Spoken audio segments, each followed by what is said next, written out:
outcome. But if I criticize Chuck Schumer, you might die if you criticize Kim Jong-un. Well, what about no, but I mean the outcome for him. I mean the outcome for him, not the outcome for me. I think the outcome for him is much easier. I think Kim Jong-un It's very sensitive. He's still going to be in power. No, but no matter what I say. If you take, It's totally irrelevant thing to what I said. If you take power away from Kim Jong-un, some other group will have that power. Whereas if you take power away from the Democrats, the Republicans will have it. Okay, but they're the same. So that's why you get to criticize, because you're still the bitch of the Bank of International Settlements. All I'm trying to tell you is that choice is an illusion. That's right. It's an illusion. And that's the only reason why we let you vote, is because it's an illusion. Like Iran. Okay, look at Iran. That's right. You have the supreme leader. Your system isn't so far from the Iranian system. Iran is the Grand Ayatollah. Iran is a democracy. You have the supreme leader who chooses the Grand Ayatollah. The supreme leader chooses some of the clerics, and those guys or not necessarily the clerics, because the supreme leader is a cleric, but he chooses a group of men. Those men, one of them can be the president. So you vote for the one you like among those he chose. That's an illusion of choice. Okay, likewise. Like in the US as well. Exactly like the US. In your situation, you have the Republican candidate and the Democrat candidate, and you can choose between them. But in Britain, we have no such choice. But you're still on the inflation plantation. Right, it's an illusion. It's not a choice. That's why we if you got Bitcoin, no. Like, I'm just telling you, the dumbest thing in the world is to let people choose. No one will let you choose. The only reason we let you choose is because it's an illusion. Hi, this is John. One of the You're the Lord of the Kicks again, Caleb. Kicked.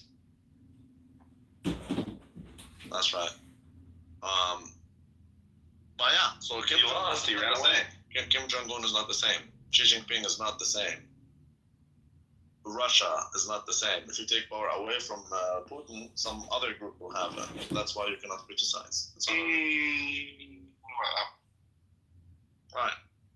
Period. So, prove me wrong. That's right.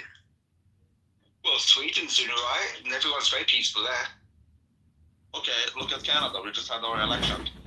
Look at Canada. You see, you managed to not kill Trudeau, which is something. So it doesn't matter. You can vote. Because it doesn't matter who you choose. It's the same. It's the same policy. See, I would say you actually have it backwards, Dr. Rabbi. When you say that North Korea isn't a uniparty and America is a uniparty, I don't think you understand the power of freedom of speech and how it applies in trying to obtain power in the government, meaning that they'll kill you in other countries. In America, we can say whatever we want about candidates. That means you don't understand what I'm saying. I didn't say that. I said, obviously, they are a uniparty. There's only one party in control. You are an illusion of multiple parties and democracy. Yeah, that's what I said earlier. But it's the same thing at the end of the day, that you need a revolution to get yourself out of that shit show. They also need a revolution to get themselves out of the shit show. What I'm trying to tell you is, if you don't vote for Putin, you vote for the opposite guy, you will actually have a shift in power. Whereas, that's why we can't allow you to do that. Whereas in the US, it doesn't matter. It doesn't, or in Canada, we just had our election. It doesn't matter if the Liberals won, but I couldn't care less. If the Conservative won, okay, it's the same. It's the same policy. They're all supporting the same things. So it doesn't matter who wins. Hence, we let you choose. Who remembers the Obamacare battle in like 2010, and then like as soon as Republicans took power in 2016, like they were fighting that like it was Normandy, and then they took power in 2016 and like suddenly didn't give a shit about repealing it. Yeah, but that's like how the whole thing though. Like Rico, when the president's in power, and then the opposition party, most of the time, like in an off election, will win that. We'll win those seats. So. If democracy is direct democracy, having representative democracy. Well, why did you even ask that question, Rico? Then, if you have direct democracy and if you vote for people rather than parties, then okay. But that'll never happen. We will, because then that's actual democracy. We don't want that.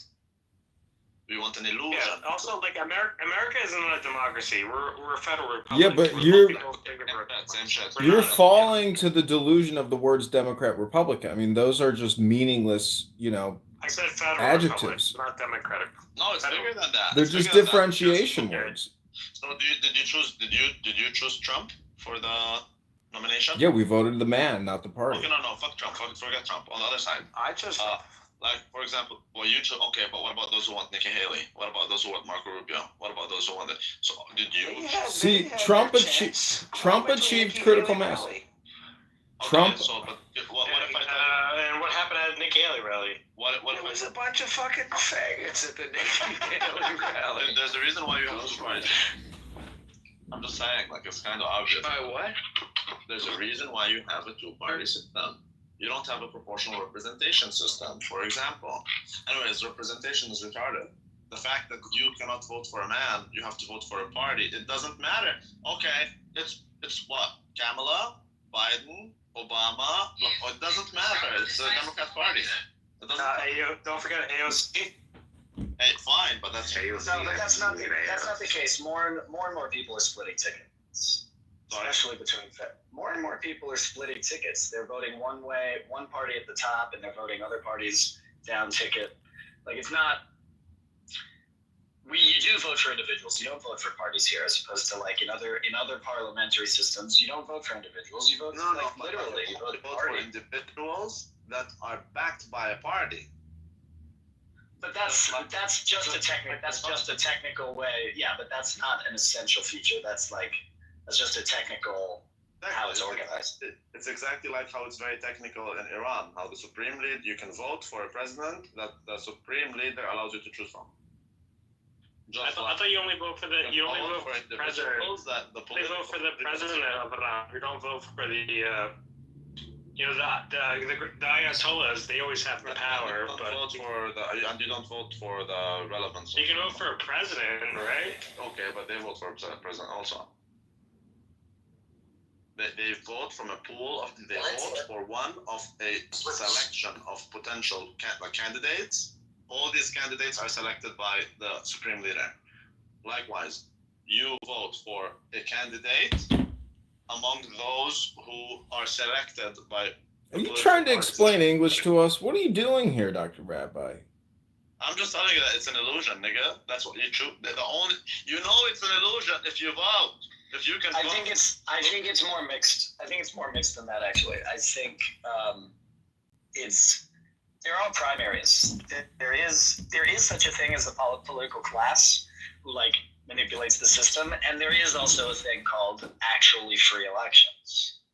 I think they're in tension with each other, but I don't think it's an illusion that we have choice. We just have. I think you have a choice when it comes to your mayor, for example. Yeah. Your mayor, wherever you live, I think you have a choice. It depends which. I mean, if it's a big city, I'm not so sure. But so what happens when you get higher up? That means you don't have a choice anymore. Yeah, exactly. But you don't even vote. But that's not a rhetorical question. You don't even get to vote. It doesn't. You can elect judges, and judges can What do you mean? stroke of a pen, just get rid of it. Wait, I asked a real question. My friend, you're in Maine. Everyone in Maine, let's say 100% of the population, voted Democrats. Now, it doesn't matter. They can. The electoral college could theoretically still choose Republicans. No, we get to split the vote. Well, that's a special Maine situation, it seems. Yeah, that's a very cool situation. Fine. So fuck you. So all right. Maine also has a racially. 100% of Texans voted Republican. Now, electoral college, their votes could all go to the Democrats. No, I think they're more like half on Maine. Theoretically, man, I'm not saying they do it. Theoretically, No, it actually happened. Look at 2016. There's a bunch of retarded people that got electoral votes. Anyways, the more illegal immigrants you have, the larger the population according to the census, which means more electoral college votes. Illegals literally vote without voting. The more illegals your state has, the more voting power you have as a state. Well, I think. But your vote as a citizen doesn't mean shit. I'm gonna get ranked choice vote in all 50 states, and then to make it so all 50 states can split up their votes, and we can use the democratic process to make all that happen.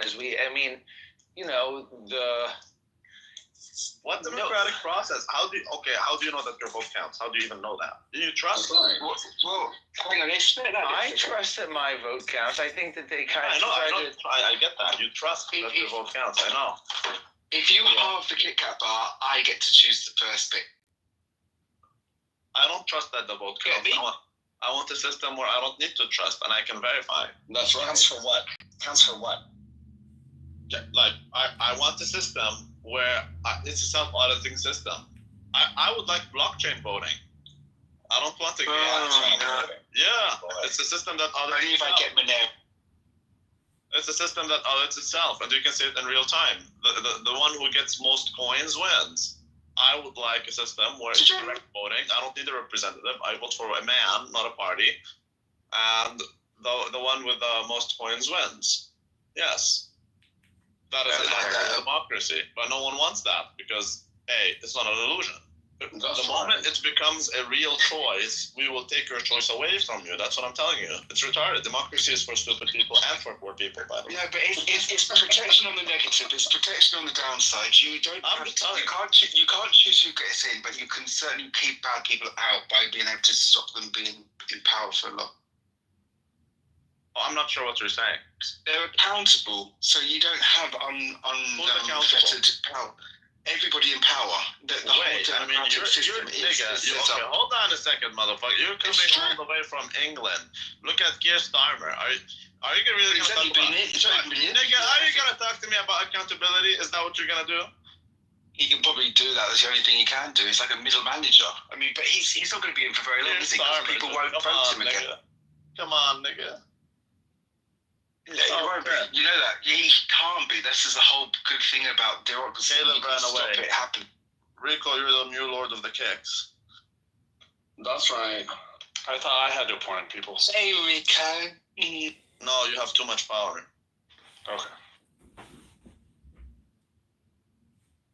Oh, actually, man, you know what? That's actually true. I shouldn't be modding people. So if you... Yeah, you are right. You are right. Only if you can vote them out. Q is the one who gets to choose by two. Okay, after this.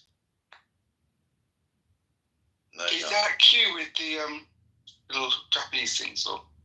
That's right. Good. I hear you saw someone the other day. I can't remember who it was. Met some. Saw Lou. Clubhouse March. Oh, Lou. Oh, cool. I bet he's so fun. Look, I just really don't see it. I mean, yeah, people trust that their vote counts. Okay, that's beautiful. But how do you know? Like, actually, how do you know that it counts? Well, you do, because it does actually get counted. Oh, it gets counted? That's beautiful. Okay, well, what about in the Great Addition? You like your numbers. So let's say, okay, but there's infinite possibilities, you see. What about the ballots that should have been counted but weren't counted? Okay, so the ballots that were counted, let's assume that they are counted correctly. How good is that? But are those the entirety of the ballots that should be counted? Yeah, I mean, I know mine should count for two, but aside from being not quite right, it's more or less so, isn't it? I mean, we literally had a video. We just had our election 2 days ago. We literally had a video of people two big bags of fucking ballots, and they were taking them in a taxi. And like, they could have filled them with anything. I know, but they're not likely to have actually moved the needle, are they? I'm not really willing to do it, but I'm going to assume that I'm willing to trust that the ballots are counted correctly. Now, there's going to be some corruption, these votes, should they have been made to begin with? What if they're counted correctly, but so there's 10 million, let's say, votes. But like 1 million of those shouldn't have even existed to begin with. 3 million should have existed, but they don't. Yeah, I mean, that's not, so you're talking about 4% or more than that. No, I'm telling you, no, it's much more. It's huge. It's fucking huge. Yeah, there's a million ways to cheat it. There's a million ways. You can have to tolerate a little bit of corruption because you're never going to be getting it perfect, are you? So how much is 10%. No, I would rather have a cheaper system, faster system, self-auditing system where there's zero. Yeah, it should be so easy. I mean, seriously. I mean, you can do like a kind of a phone into the television channel and get the votes a bit more accurate than they do on an election. Yeah, but they could do it. Love Island, vote them off. All I'm telling you, so you agree that it is easy to do it. It should be, shouldn't it? I mean, I know it's not that simple, but I would have thought the technology should be exactly. It is actually. Hey, easy. I just want to read what Deborah Tucker Bancroft put in the chat in the other room. She wrote, "Do you hear these losers talking about mods? The green beam, holy honor. I hope they all suffer and die." Pepe is funny though. They're all Pepe puppets. He's the only one with any originality. But Rick is dating Jazzy anyway. The only one who's probably would make a worse boyfriend than Rick is Thomas Rico. Also, Rick is the biggest asshole. He's flirting with the woman like he's a cool, nice guy. When will these people get the mental health counseling and medications that they need? Tim Robinson was asking someone to show him his dick again today. Stupid loser. Rick kicked me. He's a stupid asshole. High-level thinking. Thank you, Deborah. Person? Is that just one person, or? Yeah, that's Deborah something Bancroft. Deborah Tucker Bancroft with 1.7 thousand friends. She's our analyst here on Clown House, giving us the play-by-play feedback. And she's actually got a double-barreled surname. That's really something. I want to be her friend too. Joking. That's in the super stupid hypnosis brainwaves room in the Wizard Magic House. I thought you were a hypnosis person. Do you take PrEP, Dr. Horatio? No. I don't think I get it for free. I'd have to say I was a sex worker for the night. Oh no, that's probably not anymore. No, I don't. I don't have enough sex. Well, I don't even think you're not very likely to get it, are you? It's really unlikely. What were you just mumbling? You're not very. I don't think that the chances of catching it are very high. I could change that, Horatio. Oh, Dr. Julian is here. Julian, did you see that there's a new? Did you see the new Mangione musical being released in San Francisco this weekend? Well, I'll be back. Give me 1 minute. Oh, what's it called? That's right. It's called Mangione, the Angel Killer. The Angel Killer. Did you say Manju the Shaman? Let me Google this for you, but I actually did text Chris earlier. Let me pull the link. It is thehill.com. Luigi the Musical debuts in San Francisco, United Care CEO killing. It says San Francisco, from the killer barber of Sweeney Todd to Stephen Sondheim's assassin, musicals have long dealt with morbid subject matter. Now a musical comedy based on Luigi Mangione, the 26-year-old man accused of gunning down the CEO of a healthcare company, is on its way to San Francisco. Luigi, the musical, is billed as a story of love, murder, and hash browns, is due to open in June at the Taylor Street Theater, formerly known as Exit Theater. Mangione was arrested as the prime suspect in the killing of United Healthcare CEO Brian Thompson, who's pleaded not guilty in the case. Shares the same real-life prison as FTX founder Sam Bankman-Fried and Sean P. Diddy Combs. Although it is unlikely he's actually cellmates with either, in the show, Mangione's character navigates friendship, justice, and the absurdity of viral fame, with the two by his side per the release. The show is described as wildly irrelevant, razor-sharp comedy that imagines the true story of Luigi Mangione, the alleged corporate assassin turned accidental folk hero. The film features other famous characters, including convicted crypto fraudster Bankman-Fried and Combs, a former rap mogul. For the record, Luigi was caught on tape killing the person. The show is directed by Nova Bradford and features original music and lyrics by Ariel Johnson. Johnson, Bradford, and co-writer Caleb Zaringwe are all involved in the local San Francisco comedy scene. Andre Margattini, another Bay Area comic, is also credited as co-writer of the show. Mangione will be portrayed by Petaluma-based actor and comic Johnny Stein, who admittedly bears some resemblance to the accused murderer. The 60-minute show makes its debut on Friday, June 13th, and is currently scheduled for 5 sold-out performances. Fuck it. Why doesn't every major city just do a Luigi the Musical? Isn't Julia Luigi, aren't you? We should just create Luigi Mangione events around the world in every major city and just pay people to create like a fake musical. It's a smart business idea. Well, the thing for me is like, as somebody who's a director, I'm a director, and the fact that You're a director. I don't think anybody wants to kill me, but But you're not a director. But the fact that some random guy Flooded the point.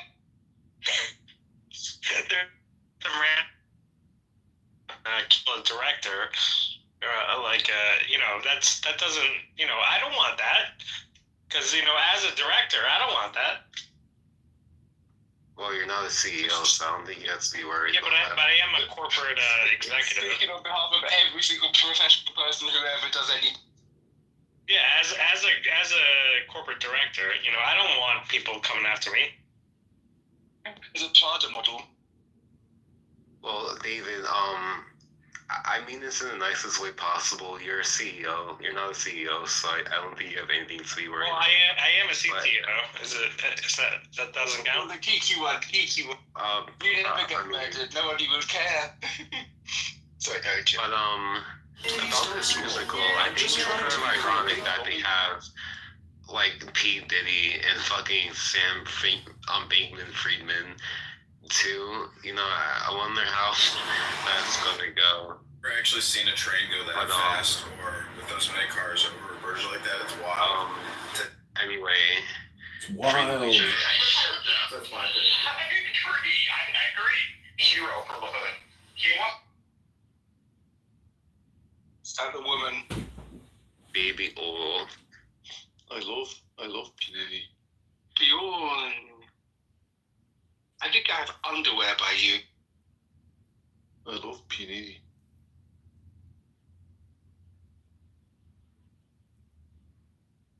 All right, everybody, I'm going to go hit the gym. I hope you guys have a great Friday, May 2nd, 2025. Good Shabbos, everyone. It's almost 4:20.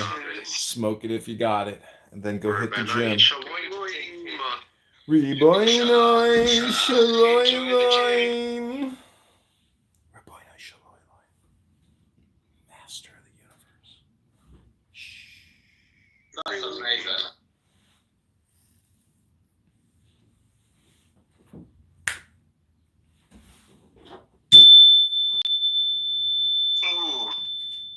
Ooh, yeah. Just let those positive vibrations sink all over your body. Let it go.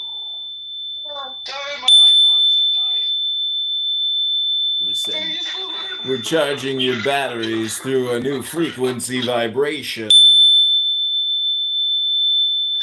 Oh my god, I'm too young. I still hear that frequency. Rico, you do know that you're the only one who's allowed to kick them, right?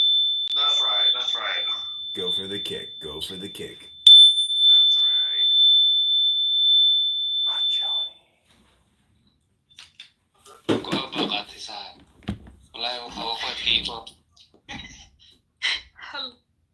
Around in their districts and be aware of what the constituents think and be cognizant of what they believe is best for their constituency. And I think that's why we don't have a royal presidency. I think that's why the legislature was given this honor and this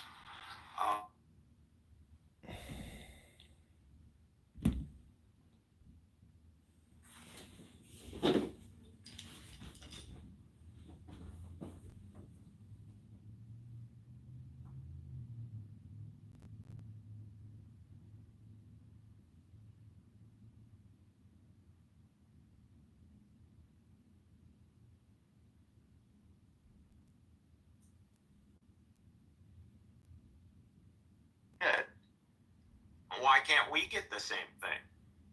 Almost. He's saying if you take Hamas out right now, they give back the hostages, and Hamas gives up its weapons, that would lead to Gaza being, economically prosperous because there'll be no excuse. You're gonna give up their weapons, Edward? What world do you live on? You're delusional as usual. Okay. then that would lead the West Bank to want the same thing. So the West Bank and Gaza, their attitudes were changed, and now they would want to, they would demand, the West Bank would demand independence, or at the very least, prosperity, like what Gaza would be enjoying. Yes. So that's if Hamas gives up its weapons, that's what Israel would have. Yeah, that's one of the two now. scenarios. But they've been demanding that for a while.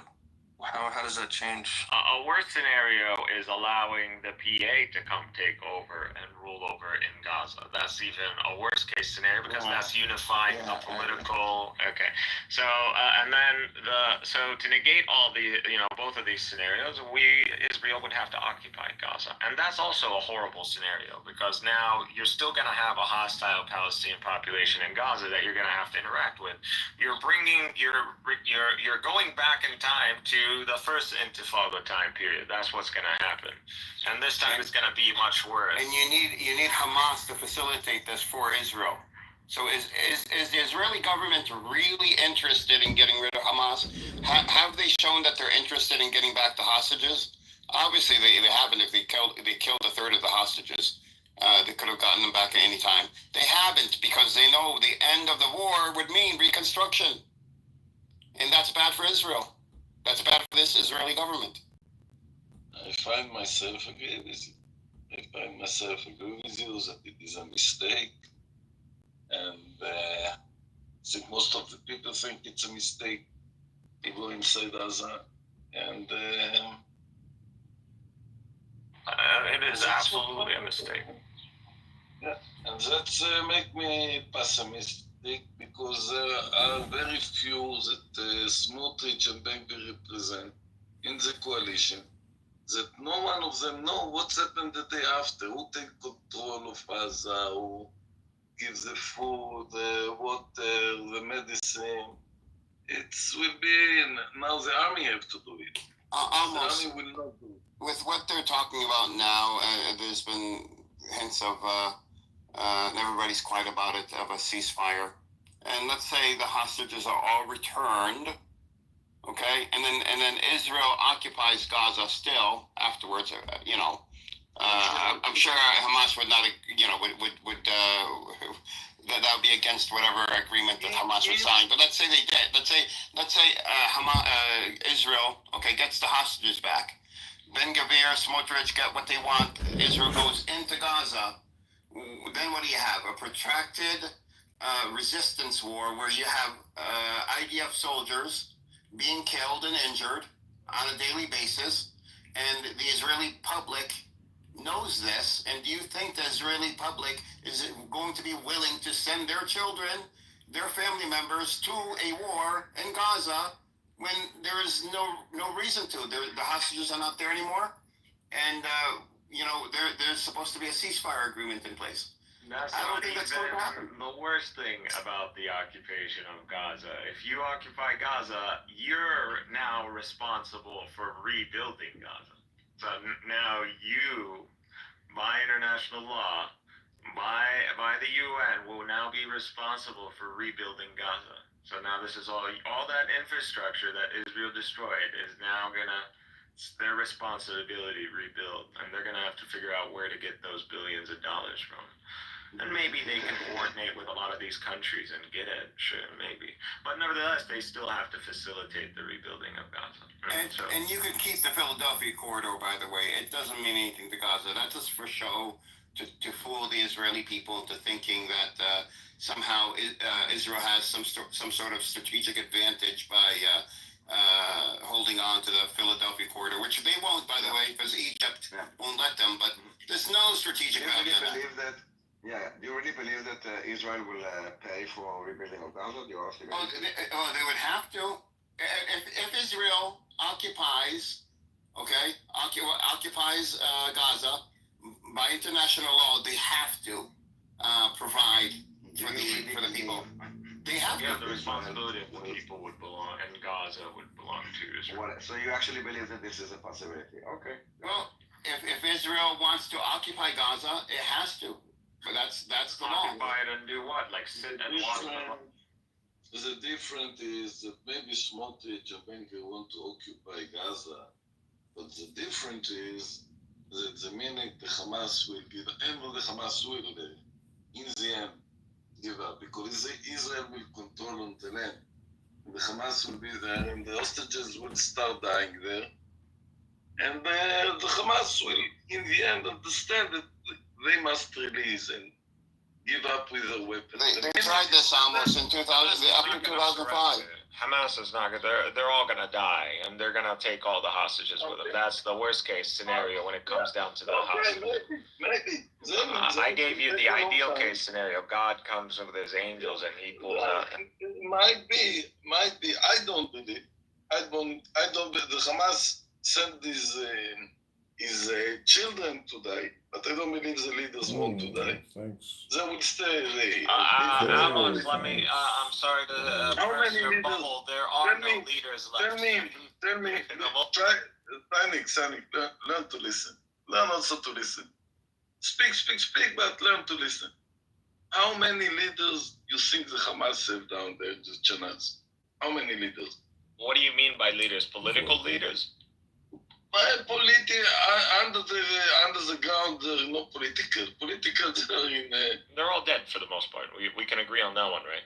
So there are maybe 20, 30, 40, 50, I can't 100, name a top political leader. 100 leaders who keep maybe 5, 6, 700 soldiers. But they can make a lot of problems to the military. I'm going to tell you, based on my assessment, the political office of Hamas in Gaza is practically annihilated. What you have left is El Qassam, and the Qassam has specific brigade leaders. Some of them have been killed, but there's a chain of command, so there are people with experience who are taking over. Just like any military. Yes, everybody has someone who will take this his brother, and I'm sure he's not going. He don't do the same mistake what Yahya Sinwar did and go out of the Chanat. That Israel have a lot of information there. Israel controlling the area. They have the information from the Palestinian, and the Hamas. If somebody they find, just kill him. So they can. How long? 500, let's say, and I'm more. I don't believe that there are even not 500. Maybe I say 200 maybe. But let's say that that's more than 500. How long they can survive with the hostages? And the minute the first and the second hostage will die, I don't believe that those people want to. Then they will make agreements that they give up with the weapon, and they can go out to Egypt, to go out to Jeddah, to go out of Gaza. And the minute they put down the weapon and they go out, maybe there were 2, 3 hostages even survived. Maybe not. I don't know. Almost. I put something in the chat. Comedy freaking. If there will be less than 10 hostages, that means the 10 hostages will get killed. They know that there are around 24, so people say less than 24. Let's say that if it will be less than 10 people survive alive, then Israel will not agree to let Hamas go out. They don't want to go out. Okay. Then I think I know better than you. You think. I think I know better than you. That those leaders don't want to get killed. Don't want. Those leaders that you're talking about, hopefully we're on the same, we have the same understanding. What you're talking about are field officers. That's what you're talking about. You're talking what is equivalent to field officers. Yeah, and those will not like to be dead. Those will keep those 20 hostages alive. They will not let Jihad Islami or any crazy person to kill them. And when they see they have no other choice, Israel will control. Israel will control the place. They don't. So they will get on. It depends how long it will take. Now it will take 2 months, 1 year. As I told you, it can take longer. But then there will election in Israel. I don't think Bibi and Netanyahu want to come. Good Shabbos, Dr. Matt. How are you? Reboina Shalom, Yashakoa. I think he will do everything to finish it before and to become the king of Israel. That he give the winning. I don't believe if it will come he had no chance. No chance, and he finished in jail. But you want to be focusing on the hostages. That's your choice. I don't think the priority at this moment, and even according to Bibi and on these guys, is not the hostages. They've clearly stated this. They understand the scenarios that I laid out and Edward as well. It doesn't matter what they want, it's matter what the people want. And the people want the hostages, and that's what they say. They want the hostages, and they want to beat the Hamas.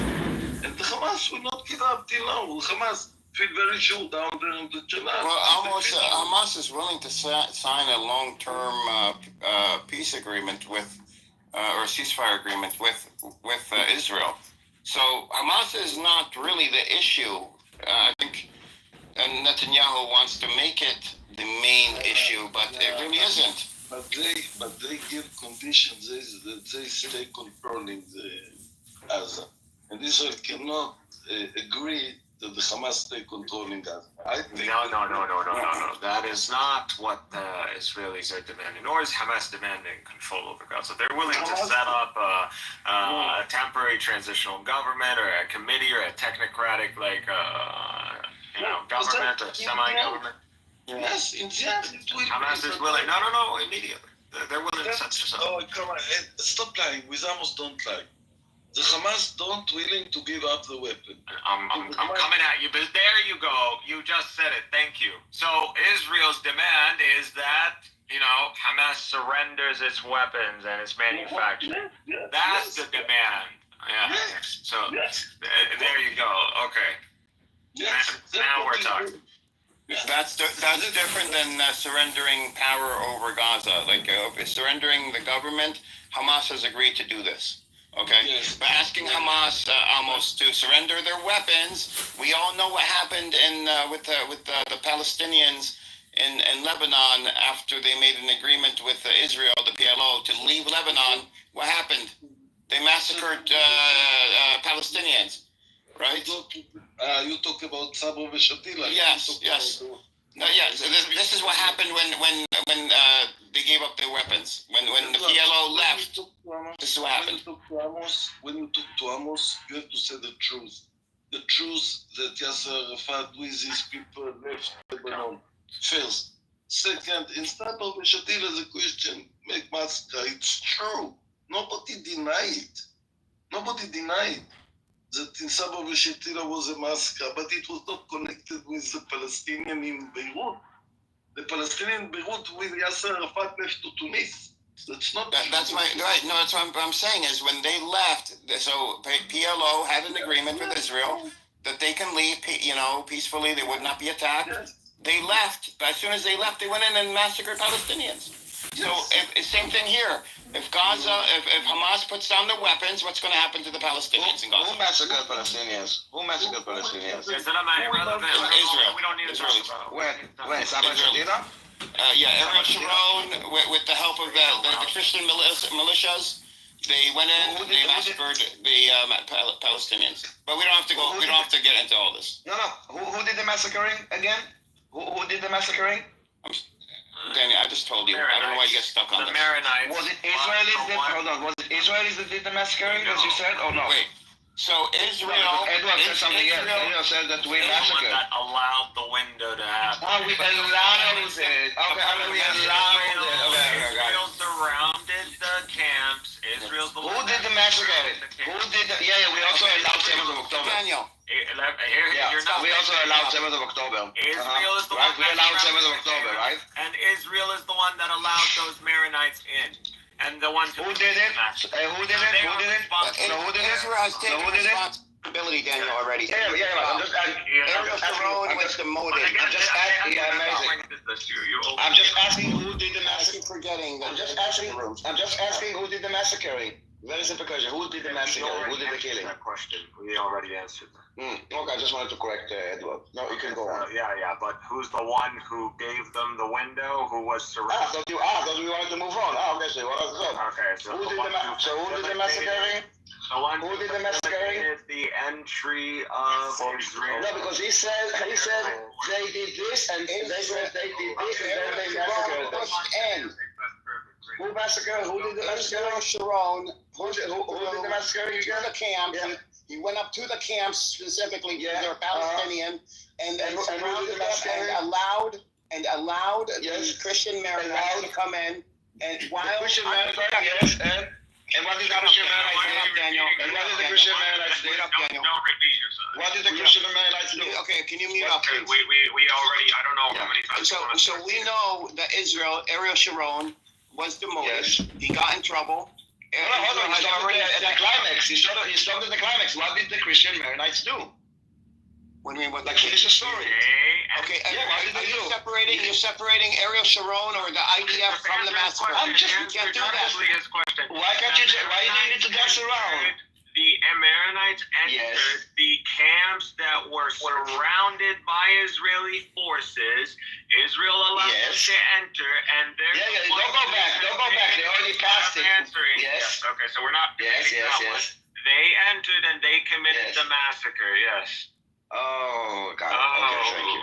Okay, yeah, we've like 3-4 times now.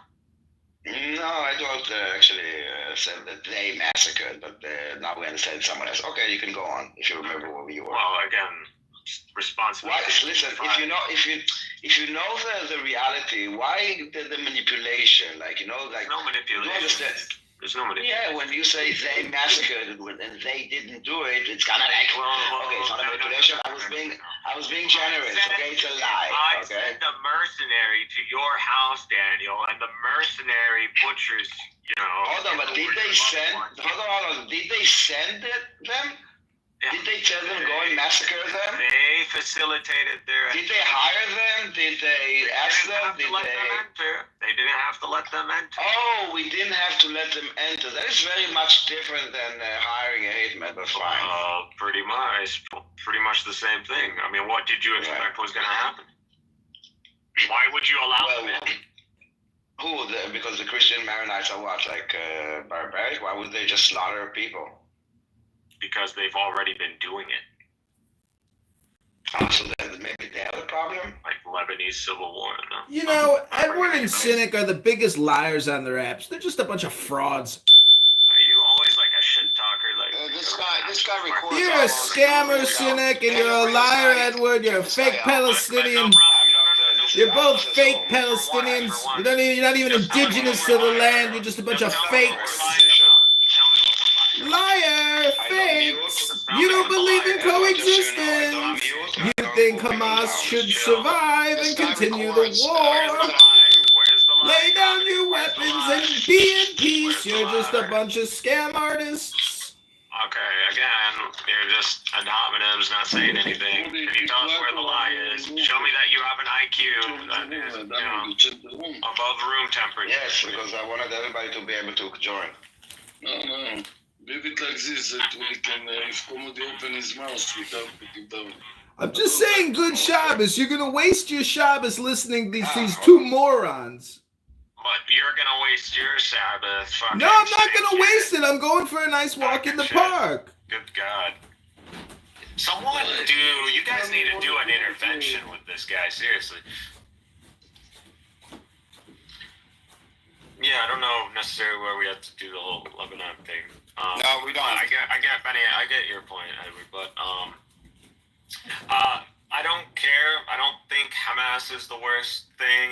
The worst thing that Israel has to deal with, nor is it the hostages. It's simply what is the post-war solution for Gaza.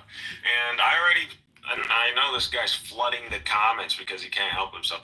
But if you scroll up to like 17 minutes ago, I posted an article from your favorite Times of Israel, and this is what Smotrich is saying. You know, fighting won't end until hundreds of thousands of Gazans leave. And for some reason, he also talking about Syria partition, which, I mean, this is exactly what I've been saying. I mean, it really, the scenario where Israel wins in Gaza is by ethnically cleansing the Gazans. And it's not going to stop. You know, hundreds of thousands is him covering up. He pretty much wants us all the Gazans gone. That's the ideal scenario. Otherwise, you know, it's a screwed scenario. Whether you take out Hamas, whether you rescue the hostages, you're still screwed. You're still screwed. You either have to rebuild Gaza on your own if you occupy it, and then you have to deal with a scenario that is akin to something in between a first intifada and a second intifada, which is going to cost billions of dollars over the years. You don't do that. You create a new government in Gaza, and then that government now has legitimacy, and you can't fuck with it. And now it's going to prosper, and the West Bank is going to demand a similar government, and they're going to demand the same privileges. And this is going to literally almost lead to a de facto two-state solution at that point. Or you can bring in the PA, and then you would unify the political front, and this would look like a big win for the PA, and they're going to continue on, you know, appealing to the world to a two-state solution. Yeah, actually, the one thing Hamas and Israel have agreed on is no PA, strangely enough. Well, I mean, the coming of the PA won't be the worst thing, actually. So, you know, if the PA comes in, this would be extremely embarrassing for Netanyahu because he pretty much invested his political career in this, you know, what he believed, you know, the chess move of the time is that, I manufactured this political divide, and I did this, and I can control Palestinian affairs, and I can give an excuse why we don't want to give Palestinian statehood. The partitioning on both sides, yeah. Yeah, all that evaporates, and not only that, you bring the PA in on your, you know, with your own hands. That's political suicide. No, see, he doesn't want to do that. He doesn't want to bring the PA in because then he doesn't have the Hamas excuse. He needs the Hamas excuse to be there for him to.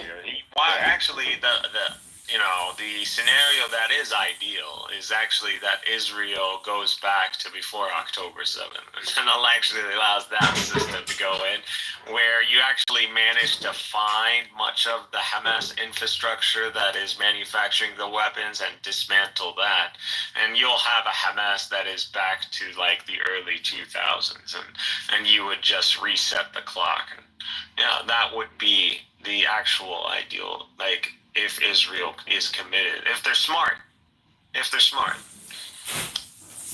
I mean, just going in and getting the weapons from Hamas underground would that would be an enormous amount of resources. Yeah, you're gonna talk about, it's gonna lead, yeah. And Netanyahu can't afford any more casualties on the Israeli side, politically. Yeah, that scenario isn't. I agree. The whole, you know, reverse the clock and Hamas continues, and you know, you just go back. You know, in a way, this makes Hamas look like they kind of won. It depends on what happens with the. It just doesn't seem, you know, plausible, honestly.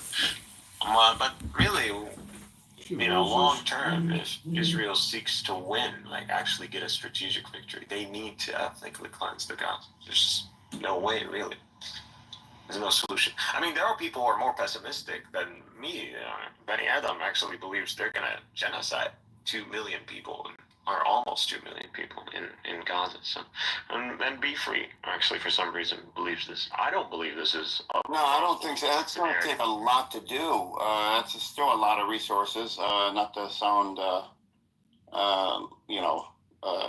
inhuman, but from a resource standpoint, that's going to be a massive project, and the entire world will be watching it unfold, which Israel still, again, can't afford to do. I think the best case scenario for Israel, if I was Netanyahu right now, the options that are open to me are a ceasefire agreement that allows the release of the hostages, in a controlled, where I can say, okay, Hamas, they're not going to be the government anymore. It's going to be this transitional board, and they will control everything. And this is not, of course, ideal in the long run, but when it comes to the people of Israel, they will buy this as a victory and say, oh, okay, so Hamas is not in charge. We got the hostages back. There's this other entity controlling Gaza now, not Hamas. Okay, we win. It's not it's not truly a victory, but they don't know that. But I think Netanyahu will try to pull that off. I just don't see any other option. There isn't any other option on the table. Wow, Edward, you guys are like projecting so much. If you think that this okay, Daniel, give an option, Israel, and that you think you give us a they don't know this, they don't know that. Daniel, go ahead and give an option. Give a scenario. At the end of the day, we need to have security, we need to have safety, and Daniel, give a scenario, not the objective. Give us a scenario what you think will happen. If you were Netanyahu, like what would you do, or what do you think Netanyahu would do in the immediate future?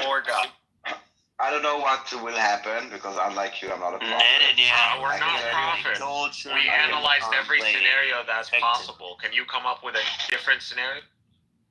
Are you able to mute sometimes and maybe use your ears when others are speaking? He's gonna call the people. Hello, hi. And you know that others are also talking, so I'm trying to address. So what I would do, I would actually call. Play victim, right? That's it. I don't know who you are. Let him finish. Go, Dave. If you want to stay, just wait. Okay, so what I would do, I would carve with the corridors that Israel already did and are doing now, carve the Gaza Strip into 5-6 different, boroughs or cities or sections, and let those boroughs self-govern themselves. So there is no one government for the entire Gaza Strip, but more whatever you call it, councils or whatever for each section that will actually need to take care of their own section. So it will be not possible to create a military across the zone. And when they want to go from one zone to another zone, they go through a checkpoint that you see who they are, and then you can and actually by then, while the people are moving from place to place, you can also identify the people that you're looking for and arrest them. Perfect. That's literally the occupation of Gaza you just described. You just gave more details about it. Cantonization, creating an apparatus, a security apparatus, permanent military presence in Gaza, which would come with the responsibility of building this apparatus and the infrastructure. It's more like security, not governance. The security. We will. No, you can't have it both ways, Daniel. No, I don't want to have both ways. I want to have it one way. No, so here's what will not happen for you. Hold on. Listen, I'm not. Once again, guys. I'm not having we're not in a conference. No, I want to address one part of it. I'm trying to tell you what makes sense to me, taking into the realization. And I don't think I don't see a possibility where Israel governs Gaza in terms of internally. So only military, only security. Daniel, when it comes to what you said, which is a possibility, the problem here is then you would have to have this what you just said, this other government or governance in Gaza, which then means that you would have to have Hamas agree to this governance. No, you don't need to Hamas to agree to this. No, actually, you don't need to, because this is what I said. If you carve up the Gaza Strip into those 5-6 boroughs, okay, then first of all, every movement between those sections will be through a checkpoint. But Hamas is underground, though, Daniel. So you're not getting rid of Hamas. You will continue with destroying the underground tunnels, okay? Finding shafts, detonating them, closing them. This has been going on for 18 months. That scenario is even. Yes, but you do need to. Because you're still what are the other options? With the remnants of Hamas long term. So yeah, you need to remove it. You need to remove it. No, you're not going to. So let me get this straight.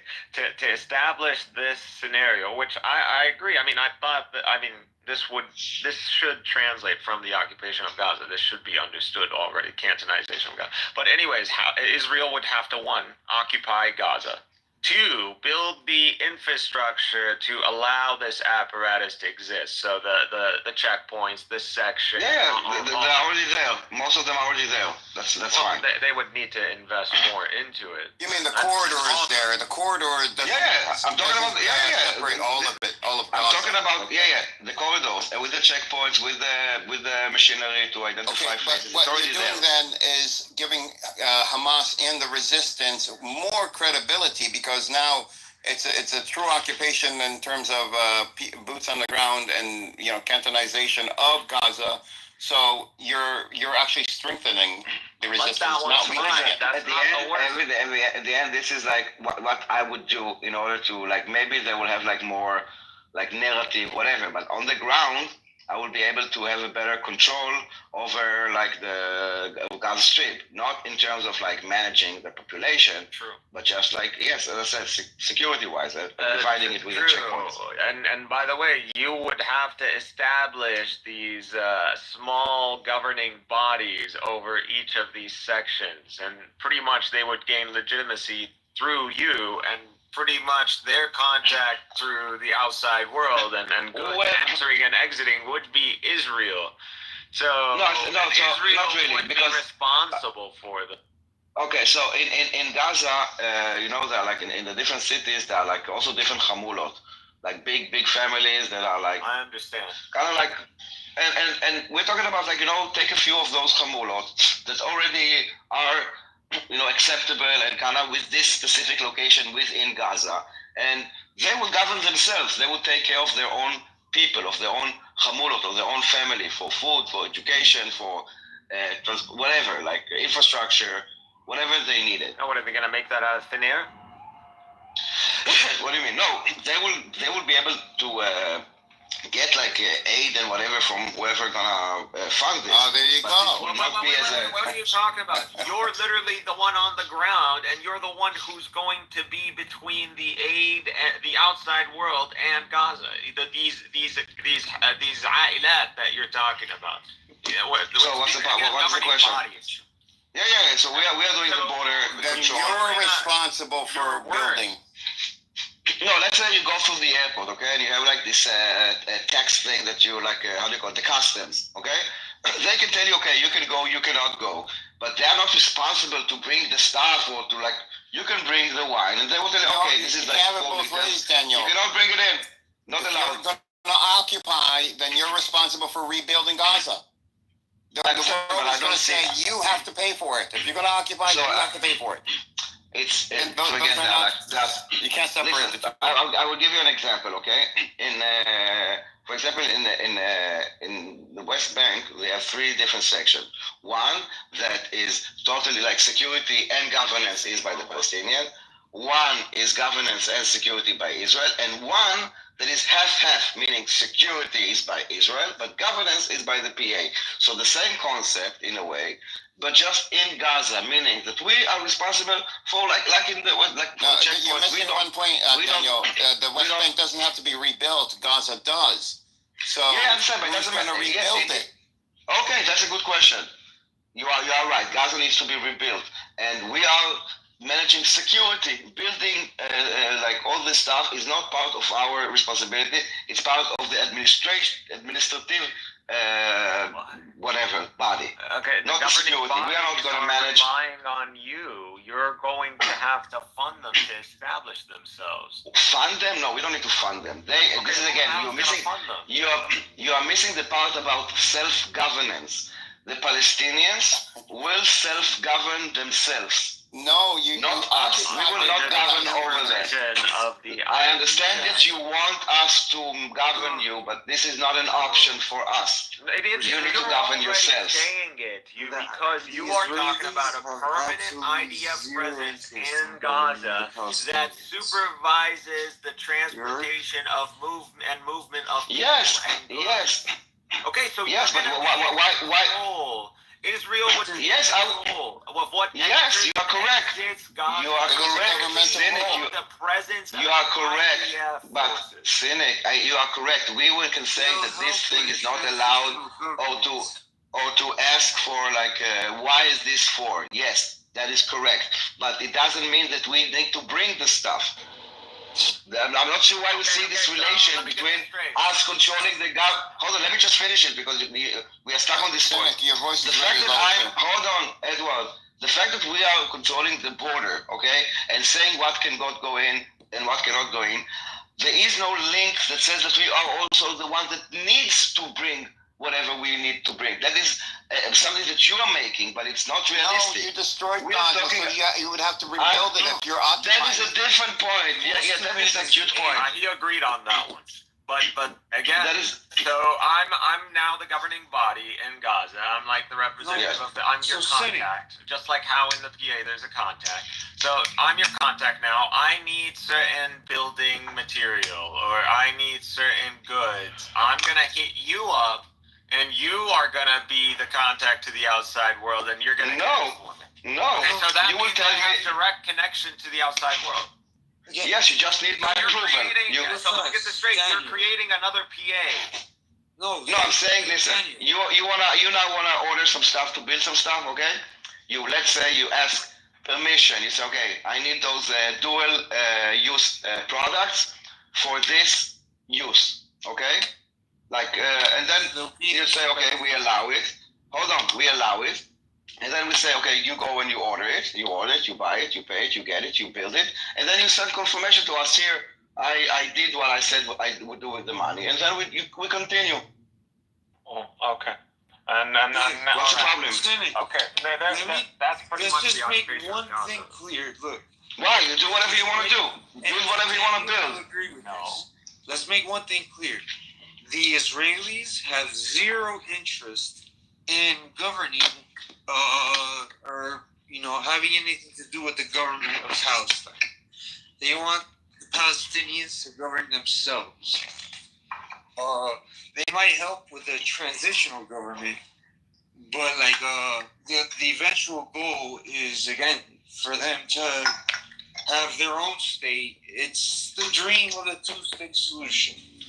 Because like I said, Israel doesn't want a two-state. The Israelis have zero interest in. I think that if you for the country of Gaza, you have zero interest. You're explaining. And if you really think, for the Palestinians, then they don't need to have an interest because everything that Israel will do, they will be automatically tainted as something that is evil or demonic or whatever you guys believe in. So in order to make actually something that will work for the Gazans, there needs to be trust.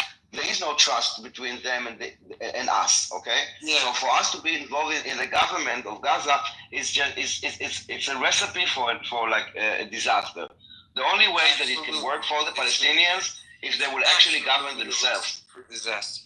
Okay, we already understand that self-governance under the supervision of the IDF and the. Not supervision. No, not supervision. It is. It's about. Listen, you need to understand. Hold on one second, Cynic. You need to understand. Our interest, okay, is to be safe and secure. I get it. If you wanna go and build a hospital, great. You will get. Buy your concrete, buy whatever, build your hospital, amazing. No one will stop you, okay? But if you will build a terror tunnel, this is what will stop you. We don't want that. We don't want you to build a military. Build anything else. You're assuming there are within these new sections that you're going to create the expertise. There exist experts in it that can rebuild the fundamentals of society. You shouldn't assume that. You should assume a lot of these people have been annihilated. For the most part, the families that you're going to call upon are actually some of the worst families when it comes down to intellect and expertis. These are pretty much like tribes. I know the families that you're. I understand. But with all due respect, if the Palestinians cannot create their own nation, like what I mean. It's not a nation. We can, but we can't do it under you. Talking about a nation. You're literally like a state. Okay. Gaza. You know what? Gaza. The border of Gaza. Who's going to control the border with Egypt? Israel will control the border. Thank you. Israel. It is an occupation. Right. No, I understand. Listen, you can say it, but the reality is, like, it doesn't matter. It doesn't matter what you call it, because at the end of the day, it is needed. Okay, and in order for not to be needed, we need to strive for a Gaza that will be rebuilt in a way that is not infested with terrorism. No and then you will not need those things, okay? Because we already had times with Gaza that we didn't have borders and we didn't have checkpoints. Exactly. Answer Edward's question. Who's gonna design and build the Canton infrastructure? Who's gonna do that? First of all, we divided. There's already like I think like 3 corridors already, or 4. Daniel, I don't think you understand what it takes to build even just an occupation system, much less billions of dollars. He doesn't get it. It's you're building almost a civilization in Gaza. You're starting from the ground up. It's going to take experts from all over the world. It's going to take resources from all over the world. And on top of this, you're saying, okay, well, everybody's going to spend money to build cantons in Gaza, which nobody would agree to begin with. Yeah. By the way, the Arabs would immediately opt out. They would opt out. Why not? Nobody would want to build something to be for people that are under occupation that literally is not building like a standard communities, but you're literally building for an occupation. You're not building for freedom. What are you talking about? You're separating. I'm not. You're separating them into these cities, these little cities. I'm not separating them. Hold on. Let's say there's a highway, okay, that separates between in Israel. I know that cities got the highway. By a highway. Okay. How about the hardware? In order to pass, you need to either like walk through a specific bridge, or you need to drive through a specific road. Okay, that is like Daniel, you're in IT, right? You're in IT. You're talking about like the pathway, right, where information travels. What about the hardware? What about the software? What about everything else that you need? You can't just have a highway and say, okay, now. You're going to need cameras. You're going to need on the ground Israeli bases that are processing. So you're building two. It's already there, guys. You're building corridor. It's all hold on. No. The corridor. You can also see it on the satellite map. It's like it's a big one. Okay, it's a thick one. Okay, so you can even see when people come close. It's a road with cement blocks and a few tanks. Hold on. It's about almost 1 kilometer long, wide. Okay, okay, and in the middle you have like the checkpoints that you can pass through. Not only in the middle, there's also one close to the water, to the beach. Yeah. So that's and basically empty. That's a no man's land currently. Exactly. Yes. And the rapture on that. And that is that will stay like this. But the rest of Gaza, not just the corridors, the rest of Gaza can be rebuilt. At the end, those corridors will go away, of course, But for now, in order to kind of confront this situation that we have right now, this is a solution. I'm not saying that will happen, and I doubt it if it will happen. But you asked about a way to have a solution that I think also at the end, despite your rejection, I think it will benefit the Palestinians and will give them that will actually care for them. I mean, if you're having an agreement where this corridor goes away, that's not really dividing, as you were saying at the beginning. It's not the same. If you had a situation where all this would go away, once the building is done, you would have one Gaza. You're basically describing the same scenario that we put on the table, except you're including this corridor, which would be there anyways, because nobody's going to take out the corridor. I also said at the beginning that the corridor, you can always pass through it. It's not like that. It's like a wall that you cannot each one live in separate community. The corridor is important, Daniel. I don't think the corridor, with what you're saying, You're saying to separate. The intention here is security, okay? And the way to achieve the security is, instead of like going now and kind of continue destroying Gaza, is actually to do this and first of all kind of prevent them as like kind of like basically block everybody wherever they are, and then when they want to pass, they need to go through like a identification, and then we can find the people that we want to find. Instead of like this is what I would have done. If there's a ceasefire, you can't go and find people that you want to find. It doesn't work that way. If there's a ceasefire, then there's a ceasefire. You can't hunt down Palestinians. Ceasefire is I don't care. Yeah, I'm not talking about ceasefire. Ceasefire is, at the end is an agreement, and it wasn't part of any agreement because it doesn't exist. But I'm saying that instead of like a year ago already, I would already like start by carving Gaza into those sections, and then first like do the separation. So everybody that wants to go can go, not a problem. If you're not in the database, move on, enjoy your life, like continue. But if you are in the database, first of all, you cannot travel obviously with a weapon through those checkpoints, and it will allow for life to continue in Gaza as you are like basically also trying to weed out those people that you're looking for. The people that you're looking for, but you're looking for pretty much everybody. I think everybody's in that database. Let me add to the. So listen, if you want to ignore the fact that that there are people that we are looking for in this war, I think it's a bit of a childish argument. I mean, you seem like anything that I would offer, you say, oh, okay, you shouldn't go into Gaza, you shouldn't fight. There is something called. Whether you like it or not, you need to acknowledge that there is a terror group called Hamas. They are controlling Gaza. They did launch 7th of October, and they do have hostages. You don't have to keep so, acknowledge it. Enough with the propaganda. When you say the resistance would go away, dealing with your scenario. So you're assuming, based on your scenario, the resistance doesn't go away. Okay, so who the fuck is gonna deal with Hamas? It's clearly not the families. The families aren't gonna risk dying and dealing with Hamas. No, I did that. I said I did it. I would do it first of all a year ago, and it's in steps. You carve those things, and then people as they pass, you block them from operating as like one unit that can pass, while also destroying some of the tunnels, of course, especially from those happening. Especially in those corridors down, meaning in the corridors, like do a big blast down, so make sure that even under the corridor you cannot go, and then.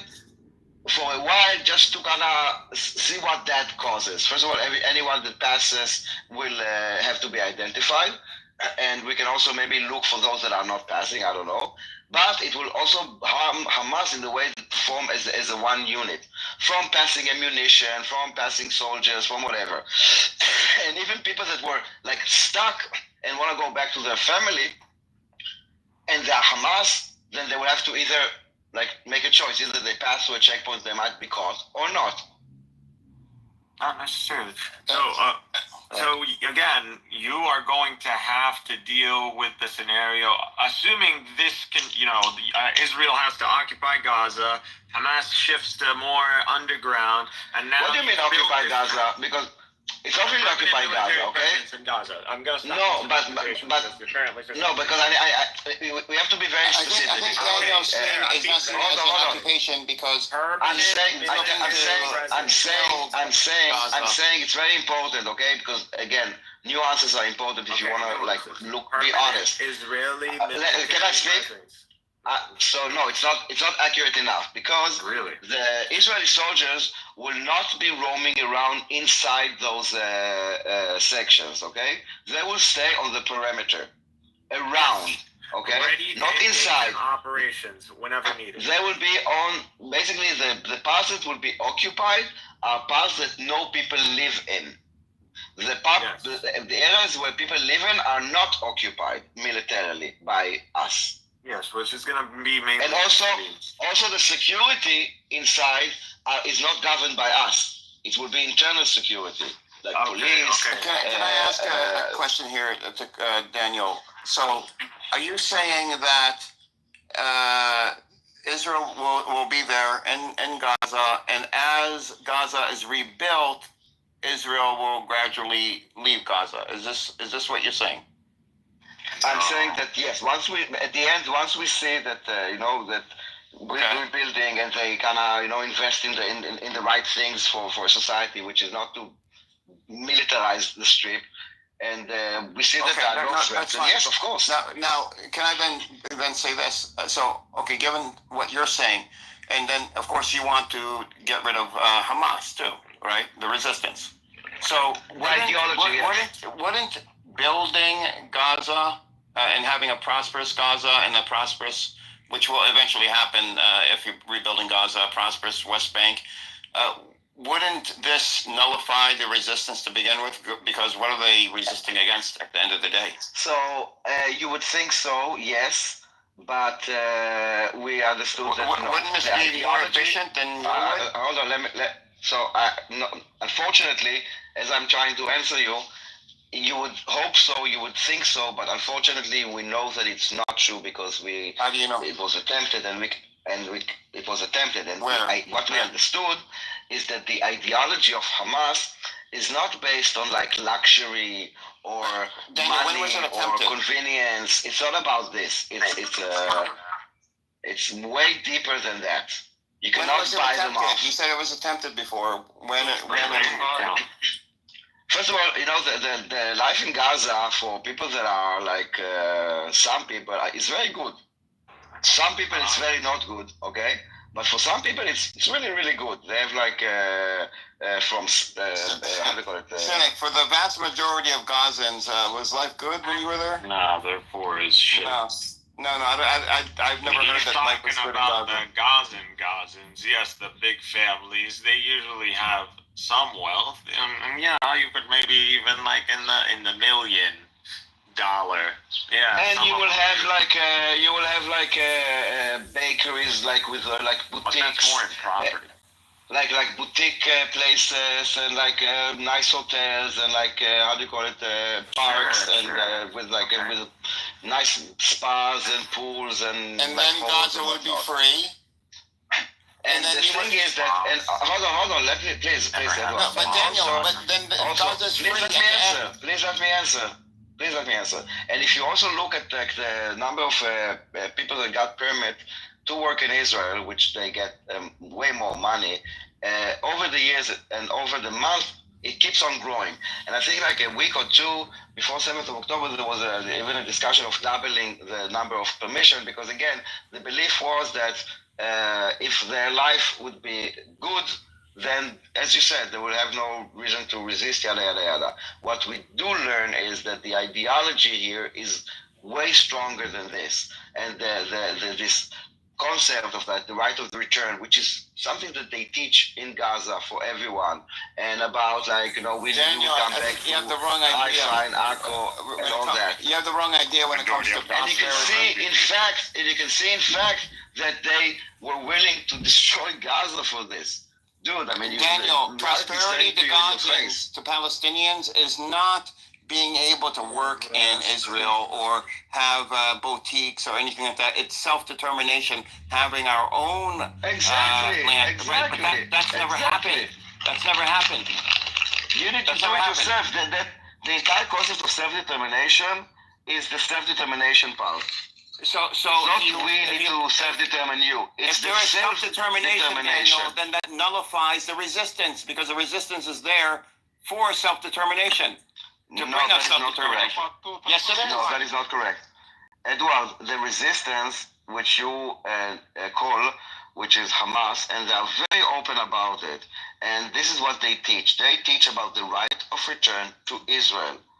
Well, they're talking about we will go back to Haifa and Akko and all that. The PA teaches holds on to the right of return. So that is a right that no one is abandoning, not even the PA. So that is the resistance. The resistance. We were ethnically cleansed. Exactly. The resistance is the resistance of the existence of Israel. No, if there was an actual peace agreement and the Palestinians signed it, then the resistance You will not sign it. You will not sign it because the thing that you want are the destruction of Israel. That's not true. Then that's you saying that. We Palestinians would sign it. The West Bank, you just said it yourself. Gaza, because you signed it. Okay, I will tell you this. Okay, the right of return is equals the destruction of Israel. Okay, So that is not an option. Okay, but Not an option. no. We would What give it up. mean, I mean, I know. Of Israel. It would mean the end. It would mean the dwindling of the Jewish demographic, which over time would lead to the Jewish demographic being a minority. Okay, if that's what you mean by the destruction of Israel, which I agree. I mean, So it will not happen, guys. It will not happen, and this is why there will not be peace agreement, because you wanted to destroy Israel, and we don't. This was already We want dealt to with be. in Oslo with Arafat. Arafat was willing to have like some sort of symbolic right of return where the few thousand. But the thing is, what you're missing is, okay, over time that being like around 100,000. we have the right of self-determination that we exercise, and what you want is to take away that right, and we will not allow it. That's And not our true. right for If we had a self-determination Palestinian trumps. territory, a Palestinian state of our own, we would not be attacking Israel, because that would be two states attacking each other, and that we would break our agreement and jeopardize everything that we would have built for ourselves. We would not do that. Now, if Hamas or if any if any organization wants to attack, because you don't want to abide by no law. Daniel, anyone that wants to attack Israel after Palestinians and Israelis agree on a two-state solution, anyone that wants to attack Israel would have to do it outside of the Palestinian territories. You're completely missing the point. Edward, is this a peace agreement? If they even want to do it at all. Does it include the right of return? They don't want a two-state solution. No, a right of return, we were willing to accept, like Cynic said, I forgot what the number was, but it was thousands of people that Israel has agreed to let in the country. This is a mathematical formula for Israel. It could determine exactly how many Palestinians that they were allowed to return to Israel without compromising the Jewish demographic over the short or long term. And this is that's not an issue. And it is a mathematical equation, so both sides could agree upon it. Okay, that's not the issue. That's never been an issue. To allow 1,000 people to go back. I think it was something like 50 to 100,000 people. Read Oslo. No way, dude. No way. Yeah. Yes, it was. You don't know, but yes, it was. The main problem is Jerusalem. Really, you guys are able to coexist. I don't know what the big problem coexisting is, but apparently it's really difficult. Yeah, right now, yes, Israel is controlling like all the shit that gets into Gaza and stuff, because they are looking for weapons, make sure weapons and things aren't being smuggled in. You guys talk about the tunnels. They dug thousands of miles of tunnels. They haven't found them all. I don't know. So what I'm saying is that Israel still at this point is still, again, number one is looking after its own defense, self-defense. Once they get, assurances that they'll have self-defense, that they won't be attacked by any of their neighbors or whatever, they won't have rockets flying in from Gaza, then you can start talking about whatever, other, if the border's completely and they can trade freely. But until there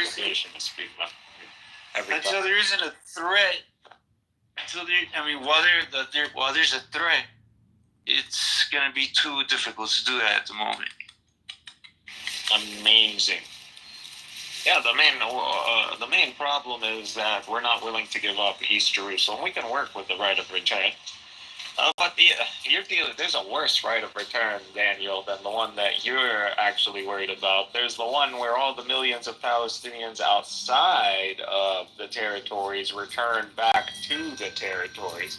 Our population doubles, and once that state is established in like a year or something.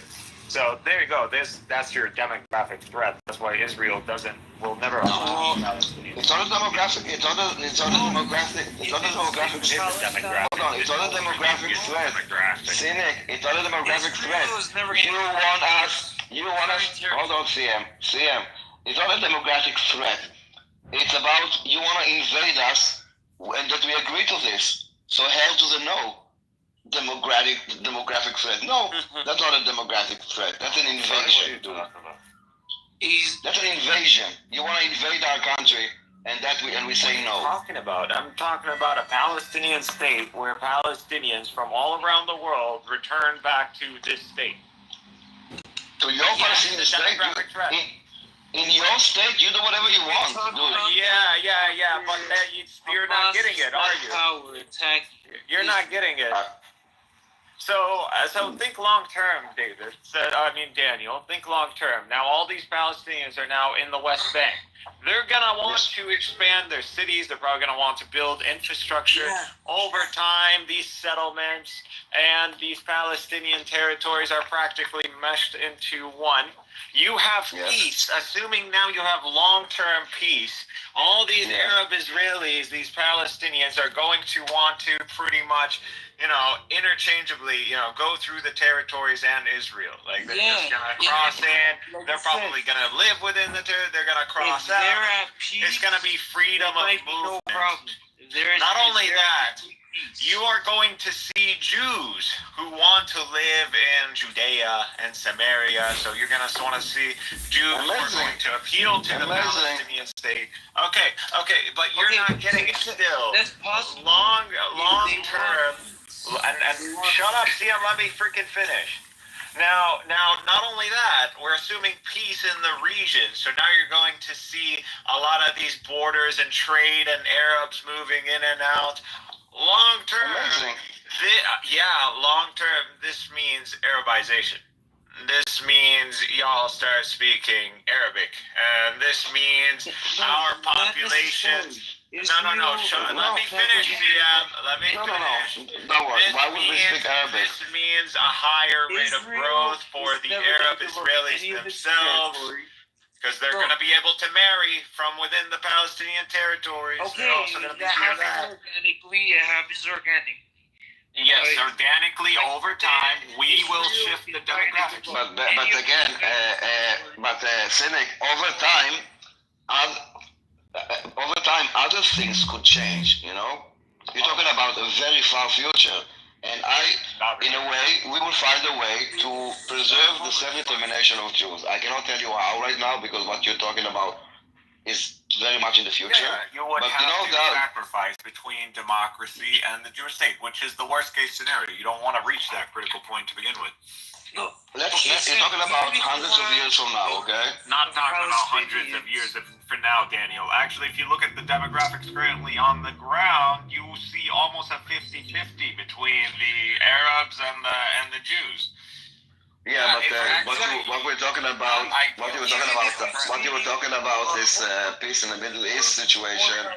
I don't see it happening anytime soon. Yeah, because of Israel. Israel will never allow it. Whatever you wanna tell yourself. That's just a fact. No, that's not a fact. It's completely the definition of an opinion. Not only it's an opinion, it's. You think the Jews are gonna give up their culture? No, we can still do a border, culture a million times before. What are you talking about? Listen, there are many countries that share borders, and they didn't change demographically so easily. And you can always have immigration laws and naturalization laws. I understand, but you can make laws to protect whatever you need to protect. Don't worry. What are the laws when you're like 30% of the land now, when you're being dwarfed in by the rise of Arab. Don't worry. Listen, you're talking about why it will. I'm telling you, we will be fine, okay? We will survive. You can say that, but there have really quickly, just look up the demographic threat of Israel and see the dozens of articles that are going to pop up, the Israeli articles, and read them. Like put an hour. Don't worry, I already did it. It doesn't matter how many more Palestinians. You think Fortress is an idiot? He wants to ethnic cleanse Palestinians because what? He's a freaking vampire? What? I'm talking about.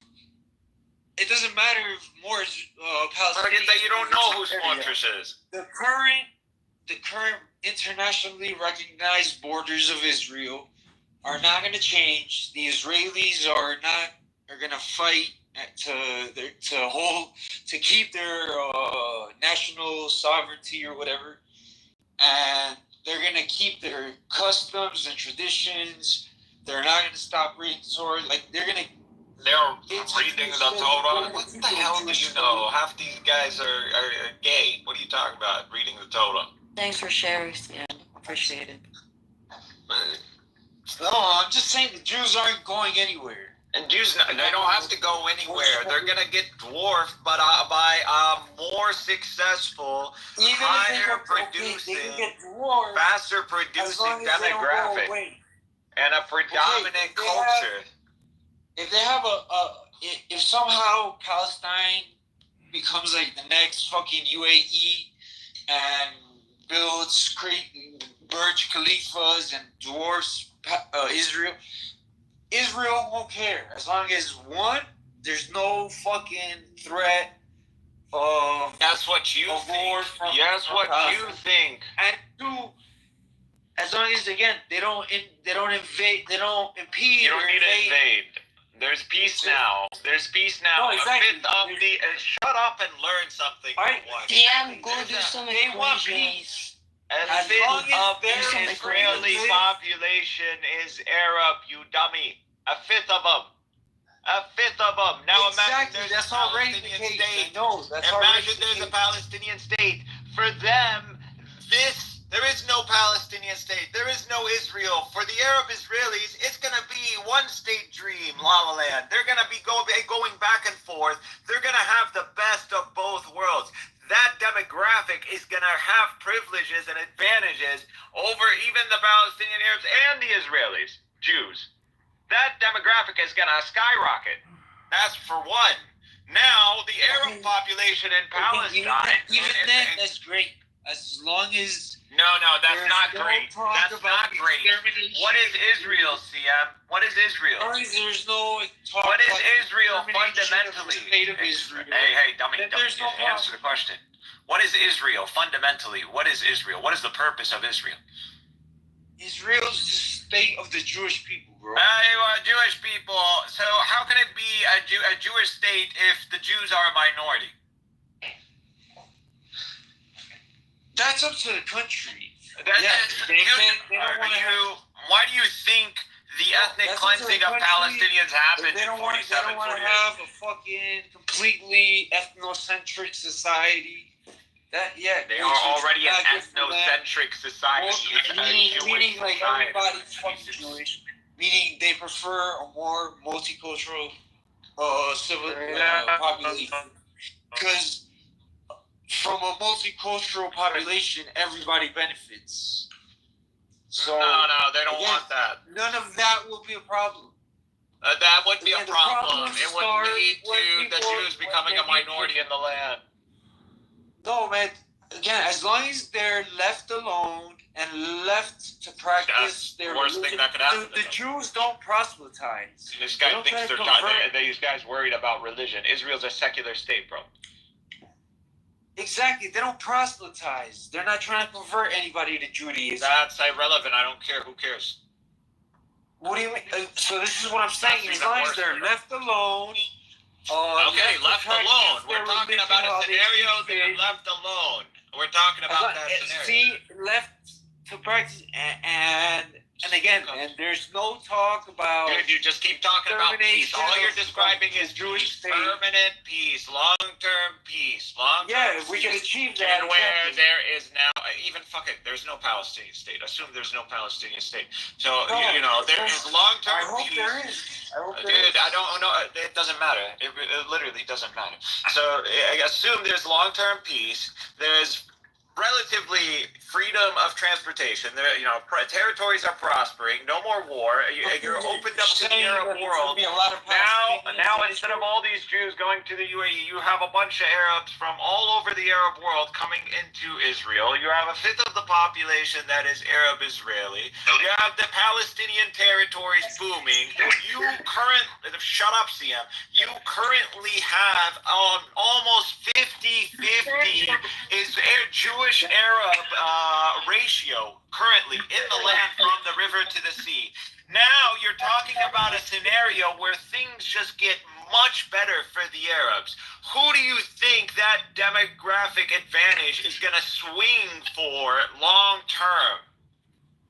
It is going to swing for the Arabs, no doubt about it. These guys are hedonists. Exactly. No, but